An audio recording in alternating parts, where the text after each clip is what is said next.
ఘనంగా Jesus prayer house 10వ వార్షికోత్సవం. కొవ్వాడ గ్రామం లింగంశెట్టివారి వీధిలో గల జీసస్ ప్రేయర్ హౌస్ పరిశుద్ధ ఆలయాన్ని నిర్మించి 10 సంవత్సరాలు కావస్తున్న నేపథ్యంలో 10వ వార్షికోత్సవ కార్యక్రమాన్ని పాస్టర్ రెవరెండ్ పల్లివల చంద్రమౌళి ఆధ్వర్యంలో ఘనంగా నిర్వహించారు. సంఘ సభ్యులకు వాక్యోపదేశాన్ని ప్రసంగికులు కె కరుణాకర్ కుమార్ నిర్వహించారు. ఈ సందర్భంగా వారు మాట్లాడుతూ ప్రజలు ఎదగాలంటే దేవుని బలమైన వాక్యాన్ని తెలుసుకోవాలని, ప్రతి ఆదివారం మందిరానికి రావాలని తెలిపారు. అదేవిధంగా గత 10 సంవత్సరాలుగా అనేక సేవా కార్యక్రమాలను నిర్వహిస్తున్నామని, అందులో భాగంగానే కరోనా కాలంలో కూడా ప్రజలకు మా వంతు సహాయ సహకారాలను అందించామని, అలాగే ఈరోజు 10వ వార్షికోత్సవం సందర్భంగా పేదవారికి వస్త్రాల పంపిణీ కార్యక్రమాన్ని నిర్వహించామని, వచ్చిన వారికి భోజన సదుపాయం కల్పించడం జరిగిందని తెలిపారు. మాకు సహకరించిన ప్రతి ఒక్కరికి కృతజ్ఞతలు, ధన్యవాదాలు తెలిపారు.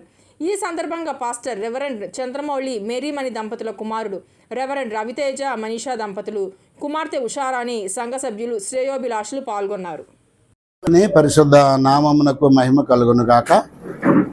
ప్రభువునందు మరి ప్రియమైనటువంటి గ్రామస్తులకు, సంఘ బిడ్డలకు, మీడియా మిత్రులకు, గ్రామాధికారులకు అందరికి కూడా ప్రభు అయిన యేసుక్రీస్తు వారి యొక్క నామములో అందరికీ శుభాలు, వందనాలు తెలియజేస్తున్నాం. కొవ్వాడ గ్రామంలో లింగంశెట్టివారి వీధిలో ఉన్నటువంటి జీసస్ ప్రేయర్ హౌస్ 10వ వార్షికోత్సవ సభ దేవుడు ఎంతో ఘనంగా ఆశీర్వాదకరంగా జరిగించుకున్నారు. మరి దీనికి గ్రామస్తుల యొక్క సహకారము, అలాగే సంఘ బిడ్డల యొక్క సహకారం వారి ద్వారా మరి 10వ సంవత్సరంలోకి అడుగుపెట్టడానికి దేవుడు కృప చేశాడు. మరి దినాన్ని కార్యక్రమాన్ని పురస్కరించుకుని మరి వచ్చినటువంటి అతిథులకు భోజన సదుపాయాలు, కొన్ని సోషల్ యాక్టివిటీస్ కార్యక్రమాలు కూడా చేయడానికి దేవుడు సహాయం చేశాడు. మరి ఇంకా మరి గ్రామస్తుల సహకారం అంతా మాకు ఉండాలని కోరుకుంటూ ఉన్నాము.